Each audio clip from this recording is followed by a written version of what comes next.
What's the fastest way to make money? It's not launching a course, it's not freelancing, it's not creating an app, it's none of these. This is one of the easiest ways to generate cash. It's one of the easiest things to sell.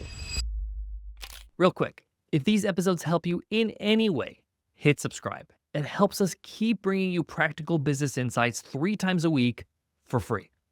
Thanks. What's the fastest way to make money? That's today's Q&A Wednesday's question from Darren, and I love this one because the answer surprises most people. It's not launching a course, it's not freelancing, it's not creating an app, it's none of these. One of the fastest ways, if not the fastest way to make money, is hosting an event. Stay with me. I'm telling you right now, this is one of the best ways to just understand how to make money outside your paycheck and build a viable business. I want to break it down step by step and how you can get paid as quickly as this week. Let's do it. You see, events really flip the script. Instead of you chasing customers, you create something people want to be a part of.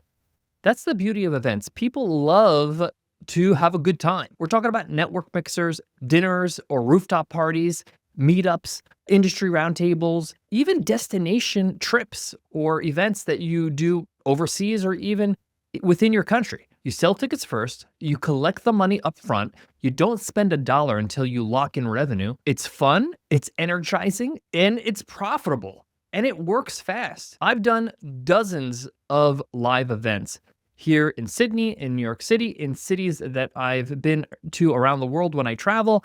Every single time I'm reminded, this is one of the easiest ways to generate cash. It's one of the easiest things to sell because people love having a good time, like I mentioned. I'm actually running an event, a Christmas party for entrepreneurs called the Crazy Ones Christmas Party. And as I'm running and preparing for this event and selling tickets to it, I'm again reminded, man, this is so easy and it's so nice to sell something that people are happily looking to spend money on, right? They're just throwing money at the situation, throwing money at us because this sounds like a good time. It's going to be fun. It's going to be interesting. And people love to socialize. But how do you pull it off properly? Let me show you exactly how to do this so you can start next week, if not this week, even if you've never done it before. First thing that you want to do is you want to choose your event type. What would your ideal attendee absolutely love? Okay. And there's a lot of options out there. It could be just a fun networking event with drinks or nibbles, right? It could be a chill dinner with just 10 people in a nice restaurant with deep conversations. It could be a themed rooftop party with speakers and a DJ. It could be a hackathon where you build an app in one day or something, right? Or you work on your software in one day, or whatever it might be. The point here is that it could be whatever you want, but you have to understand who your audience is and what is most likely to sell out, okay? What I have found is a good mix of fun and purpose really makes it happen. So fun being that whatever you're doing, it's just like a good meal, a good time, activities that people are interested in doing, and good purpose. It could be as simple as just getting together with people they always wanted to meet, to network, to catch up with old friends, to just have a moment to enjoy being a business person or being an entrepreneur in my case, where I gather together other entrepreneurs. The key here is to pick something that feels exciting for you and the guests that you want to invite, and don't overthink it, okay? Just remember, people crave connection. Make sure it's fun. Make sure it has purpose. That's it, okay? And you can start small with a little meetup if you want to. It doesn't have to be a full day event. It could be something that is very valuable, but maybe a short period of time or maybe a few hours, like a dinner. First, let's talk about booking a venue. This part is actually a lot easier than you might think, okay? You can call your local cafe, restaurant, hotel rooftop, even co-working space, right? Tell them that I'm looking to bring 10 to 20 people, whatever number of guests you want to have, on a weekday. Weekdays are a great time to have an event. It's a lot easier to get the space on the weekday, and people want to spend their weekends doing other things or maybe with their family or have other obligations. Another reason why the weekday is awesome is because most of these venues will give you the space for free or for a small deposit if you book a month or two in advance. Why? Because these venues need foot traffic, right? And often if it's like a restaurant or a cafe, you're buying food from them, you're buying drinks from them. So therefore, they're happy to have you as a customer. For example, Nicole and I are running the Crazy Ones Christmas Party for entrepreneurs here in Australia. And we chose the venue to be an entertainment park. So this entertainment park is like this indoor facility that has go-karts and mini golf and bowling and video games, but they also cater food and they have spaces, they have VIP rooms. The point here is that they're happy for us to use their space for free because we're going to be spending money on games and go-karting and food and all kinds of stuff. Now, when you speak to the venue to book your spot, ask if they supply insurance. If they don't supply insurance for people that are in the venue, get event insurance. This is something you could do just one off for one day. It's going to be very inexpensive. When I looked into it, less than a few $100s. Also, ask about minimum spend and factor that into your pricing. How much money do you need to spend at the venue in terms of food or drinks or whatever it might be in order for you to have the space for X amount of hours? Next, the numbers. If you take away anything from this episode, it's this one, okay? This point I'm about to make. Do the numbers before you invite a single soul. Open up a Google Sheet, any kind of spreadsheet, and list your costs. The food, the drinks, the venue, the insurance, the audio gear if you need to rent something, a photographer, maybe you want to get a photographer for the event, and then add, after all the costs, a 10% error buffer. Say, for example, all your costs are $1,000, then make sure your budget is at least $1,100. You have a 10% buffer. Set your ticket price based on at least 50% profit margin. Let me give you an example. Let's say your event will cost you $500 to run. Charge enough to make $1,000. That means 20 tickets at $75. Now, this is just an example, but I don't recommend you sell tickets at a low ticket price, okay? I think you should be running events at least a $200-300 mark to start with, even more if you can. Why? People pay for good experiences. People are willing to pay more money if it's a good experience, and you can't make it a good experience if you're not charging enough money. You hear what I'm saying? So say, for example, you want to set ticket price at $20 a ticket, and you're going to invite, let's say, 30 people. So that's $500 in revenue, right? So you can't spend much money out of that $500 to make a profit. Let's say, for example, you spend $250, so you're making $250 and you spend $250.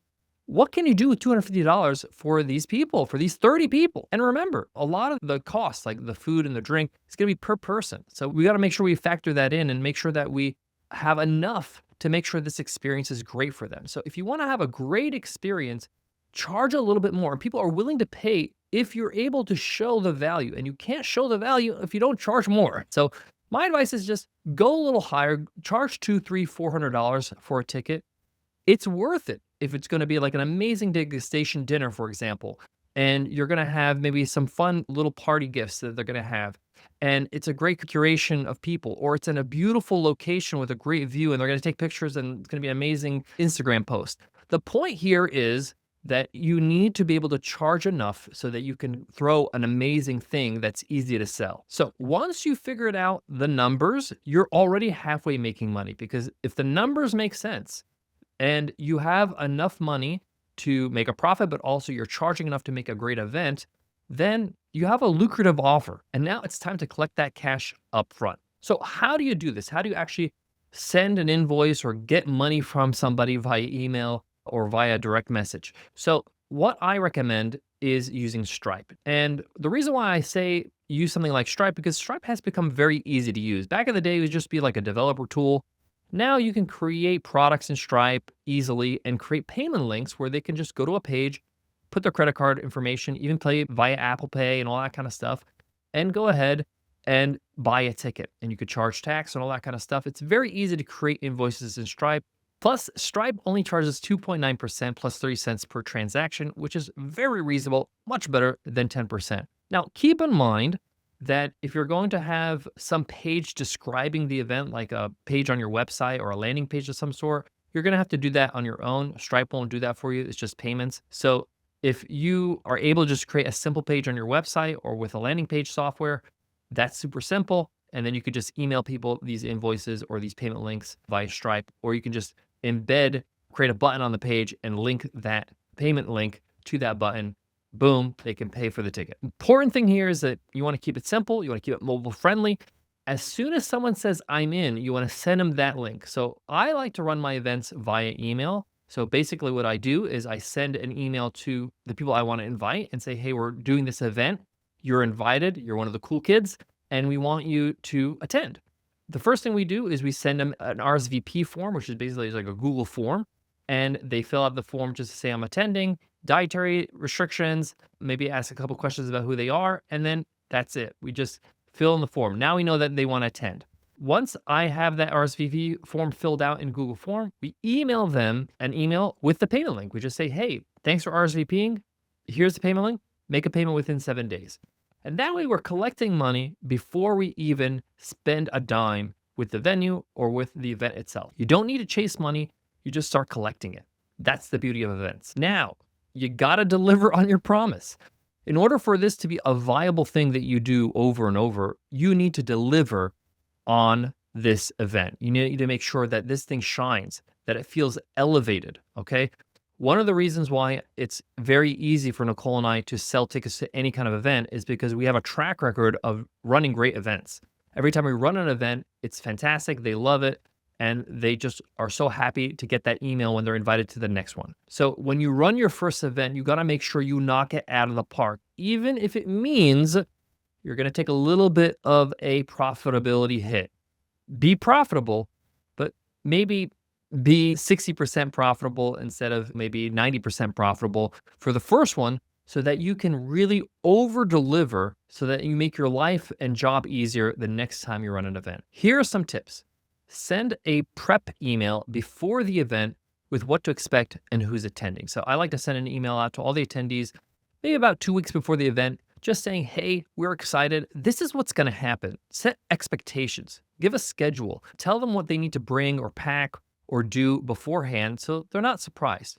The other thing is that you got to remember that people need reminders. Don't just send one email. Send several reminder emails. I would say at least 3 emails leading up to the event. Have a clear flow. One of the things that Nicole and I like to do at these events is have what's called a run sheet. And a run sheet is basically a to-do schedule of what we need to do as the people that are running the event, step by step, from check-in when they come in and, okay, check their name. Yep, you've paid and you got a ticket. Introducing people. How are we going to make sure that we facilitate this whole thing without a hitch? All the behind the scenes things need to be listed out and written down. So when the day comes and you're running the event, you're not scrambling. You know exactly what's happening in what order and who's doing what. I also recommend including little surprises, or at least one small surprise, unexpected dessert, or maybe a handwritten card, a thank you note for attending. And always follow up. The next day after the event, send a thank you email and include a Google form for feedback. Include a link to Google form. Get some feedback so you can improve upon your event next time around, or any event in the future.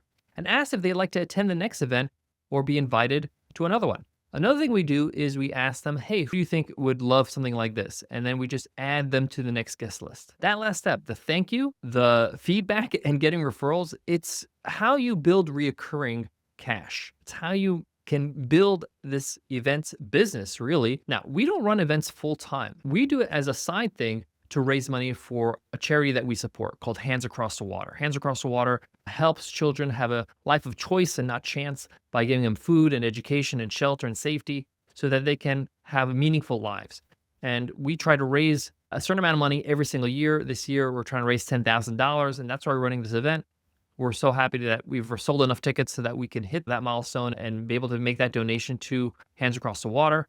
But I'm mentioning this, I do this on the side. I've learned a lot through the years by doing it, but you can make this a full-time thing. Let's run some numbers. For example, let's say you run a dinner for 12 people and the restaurant has a fixed menu. The cost will be $600. The room hire is $0 because they'll give you the room and the table because you're at a restaurant. Let's say you get insurance for $50 because there's only 12 people. You have $200 for small gifts as a parting gift. So the total cost for this event is $850. You charge $300 a ticket for this exclusive dinner. That's $3,600 in revenue. You make $2,750 in profit in one night, okay? Now, if you do this monthly, that's $33,000 a year. You do this weekly, it's $143,000 a year, right? And that's not factoring in any kind of upsells or bigger events you do later or trips that you want to do as an event coordinator. This is something that you can really viably do, and it's a great way for you to get your feet wet in making money outside of your paycheck. Here are some bonus tips I recommend. I think that scarcity is one of the best things and easiest things to do in events because you can have limited seats. For example, a trip, you're only going to take 16 people or 12 people. And we did this with our OSCON event where we took our good friends and entrepreneurs to New Zealand. We went to New Zealand and we had a great time skiing and snowboarding and having wonderful meals for a week. And the reason why we kept it to a certain number is because the dynamic of the group just kind of changes when it's too big. Okay. And in order for everybody to get to know each other and spend enough time with each other, you can't be 30, 40, 50 people. It's got to be a dozen people or less. So the scarcity makes sense to say, hey, we only have 12 spots. As soon as they fill, it's over. Use photos from past events. I highly recommend you take as many photos and videos as you can at the event so that you can post on social, because FOMO is a real thing, fear of missing out. Also, leverage your network. Ask 2 to 3 friends to invite 2 to 3 people they know, okay? And of course, like I said, charge enough. $30 events feel cheap, and you can't do much with the money that you're going to collect from this event. So, charge at least $100. Try to go $200, $300 so that you can create a special event. Also, if you're going to do trips like we did and they're going to travel, require travel insurance for these events, okay? Make them get travel insurance and send you their policy so that you know for sure that they're covered. And a quick reminder, get public liability insurance for events if the venue doesn't provide it. So the fastest way to make money, you guessed it, something you would pay for, something that makes you say, hell yeah, I want to go to this thing. This sounds amazing. And you sell tickets, you make money before you even spend a dollar. This is the dream business model, okay? So it's a good way to get your feet wet and just taste what it's like to build something and then sell it to somebody. Make sure you deliver an unforgettable time. This is how communities are built. This is how movements are born. And yeah, you can go from zero to profit within a week, okay? So give it a try if this excites you, if this is something that's up your alley. I've given you the whole playbook. Go ahead and execute. If you love what we put down here on the podcast and you want more, if you want me to help you from afar through your inbox, then you want to sign up to our 3 Things newsletter. It's absolutely free. It takes 5 minutes to consume, and it's value packed. Over 800 people have signed up to the newsletter just last week. Okay, just go to 100mba.net/newsletter. And every week I'm going to send you 3 things, something to think about, something to do, something to learn. So you're skilling up, getting better every single week. Before I go, I want to leave you with this. What I love about events is you choose a venue, you choose a date, and now you have a deadline. It forces you to get going, to not procrastinate, to do all the things you need to do to pull off a great event. People are counting on you. It's enough pressure to get you going and to get you off your rear end and make something happen. So if you need that kind of push, then you'll love running an event. All right, I'll check you in the next one.